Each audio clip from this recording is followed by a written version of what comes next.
നമുക്ക് P H എന്താണെന്ന് മനസ്സിലാക്കാം. പൊട്ടൻഷ്യൽ ഓഫ് ഹൈഡ്രജൻ എന്നതിൻ്റെ ചുരുക്കപ്പേരാണ് പി എച്ച്. വ്യവസ്ഥാപിതമായൊരു രീതിയുണ്ട് പി എച്ച് അളക്കാനായിട്ട്.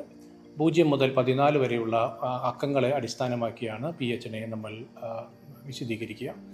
അപ്പോൾ 1 മുതൽ 7 വരെയുള്ളത് അസിഡിക് അല്ലെങ്കിൽ അമ്ലത്വം കൂടുതലുള്ള അമ്ല സ്വഭാവമുള്ള പി എച്ച് എന്ന് പറയുന്നു. അതുപോലെ തന്നെ 7 മുതൽ 14 വരെ പോകുന്നത് ക്ഷാര സ്വഭാവം ആൽക്കലൈൻ എന്ന് പറയുന്ന ഒരു കാറ്റഗറിയിൽ നമ്മൾ പെടുത്തേണ്ടതാണ്.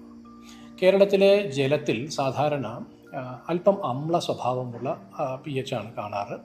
ഇതിന് പ്രധാന കാരണം കേരളത്തിൻ്റെ അടിസ്ഥാന പാറകൾ മണ്ണിനും ഒക്കെ തന്നെ കുറച്ച് അമ്ല സ്വഭാവമുള്ളത് കൊണ്ട് അത്തരം പാറകളിൽ നിന്നും ഉത്ഭവിച്ചു വരുന്ന ജലത്തിനും ആ അമ്ല സ്വഭാവം സാധാരണയായിട്ട് കാണാറുണ്ട്.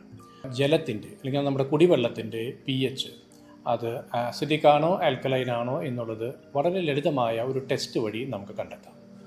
പി എച്ച് എന്ന water quality parameter water quality testing ഉപയോഗിച്ച് എങ്ങനെയാണ് ടെസ്റ്റ് ചെയ്യുന്നതെന്നാണ് പരിചയപ്പെടുത്തുന്നത്. ഈ ടെസ്റ്റ് ചെയ്യാനായിട്ട് കിറ്റിൽ pH1 എന്ന് രേഖപ്പെടുത്തിയിരിക്കുന്ന ഒരു റിയേജൻറ്റും അതിൻ്റെ പുറകിലായി അത് നോക്കാൻ വേണ്ടിയിട്ട് ഒരു ചാർട്ടും തന്നിട്ടുണ്ട്. ഇത് കൂടാതെ ടെസ്റ്റ് ചെയ്യുന്നതിന് വേണ്ടി ടെസ്റ്റിംഗ് ബോട്ടിൽ അതിന് നമ്പർ 1 എന്നാണ് പേര് കൊടുത്തിരിക്കുന്നത്, ഒരു മെഷറിംഗ് സിലിണ്ടർ, ഡ്രോപ്പർ, ഇത്രയുമാണ് കിറ്റിൽ നമുക്ക് തന്നിരിക്കുന്നത്. ടെസ്റ്റ് തുടങ്ങുന്നതിന് മുമ്പായി ആദ്യം ടെസ്റ്റിംഗ് ബോട്ടിൽ, മെഷറിംഗ് സിലിണ്ടർ, ഡ്രോപ്പർ എന്നിവ ശുദ്ധമായ വെള്ളത്തിൽ കഴുകി വൃത്തിയാക്കണം.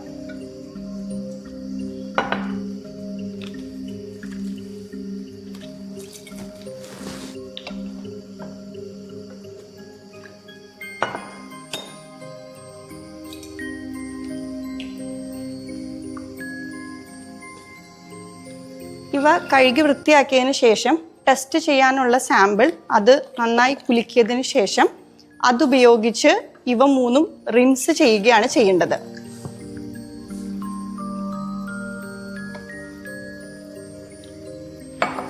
ടെസ്റ്റ് ചെയ്യാനുള്ള സാമ്പിൾ ഉപയോഗിച്ച് നമ്പർ 1 എന്ന് പറയുന്ന ബോട്ടിൽ റിൻസ് ചെയ്യുക. അതിനുശേഷം സാമ്പിൾ ഉപയോഗിച്ച് മെഷറിംഗ് സിലിണ്ടർ റിൻസ് ചെയ്യുക.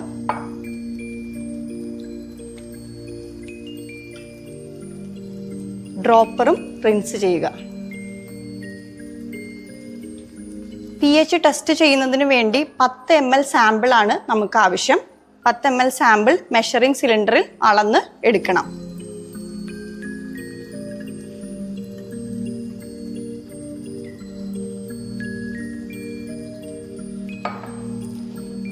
ml മെഷർ ചെയ്ത് എടുക്കുമ്പോൾ മെഷറിംഗ് സിലിണ്ടറിൽ 10 എന്ന് രേഖപ്പെടുത്തിയിരിക്കുന്ന വരയുടെ അതേ ലെവലിലാണ് വെള്ളത്തിൻ്റെ കുഴി വരുന്ന ഭാഗം കാണുന്നതെന്ന് ഉറപ്പാക്കുക. അതിനുശേഷം 10 ml സാമ്പിൾ ടെസ്റ്റിംഗ് ബോട്ടിലേക്ക് ഒഴിക്കുക.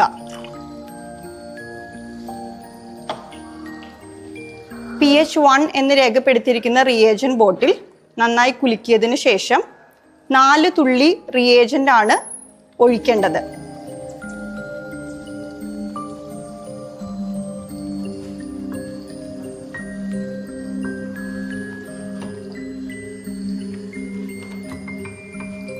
ഇനി സാമ്പിൾ നന്നായി മിക്സ് ചെയ്യുക.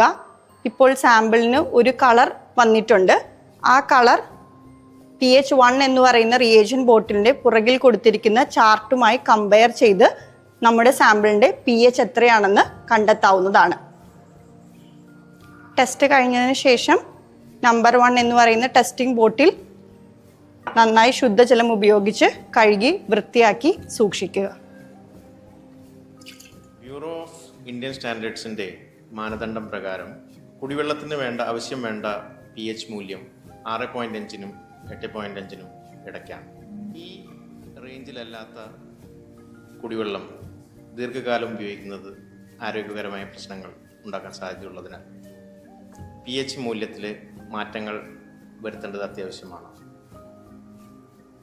pH മൂല്യം കുറവാണെങ്കിൽ, അതായത് അമ്ലത സ്വഭാവം കാണിക്കുന്ന ജലസ്രോതസ്സാണെങ്കിൽ കിണറുകളിലും മറ്റും നമുക്ക് ചെയ്യാവുന്നത് ഒരു 1/2 കിലോ കുമ്മായം കഴുകി വൃത്തിയാക്കിയ മണലും ചേർത്ത് തോർത്ത് മുണ്ടിൽ കിഴികെട്ടി കിണറിലേക്ക് ഇടുക എന്നുള്ളതാണ്.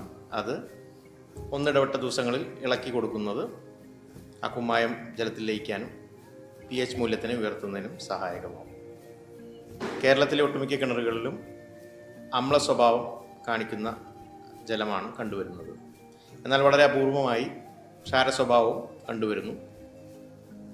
അങ്ങനെയുണ്ടെങ്കിൽ കൂടുതലും ശൂന്യമായി കിടക്കുന്ന കിണറുകളിലും ആണ് ഈ ക്ഷാര സ്വഭാവം കണ്ടുവരുന്നത്. അതിലുള്ള ജൈവമാലിന്യങ്ങളെ മാറ്റുകയും കിണർ ശുദ്ധീകരിക്കുകയും ചെയ്യുന്നതിലൂടെ ഒരു പരിധിവരെ നമുക്ക് ആ pH മൂല്യം കുറച്ചു കൊണ്ടുവരാൻ സാധിക്കും.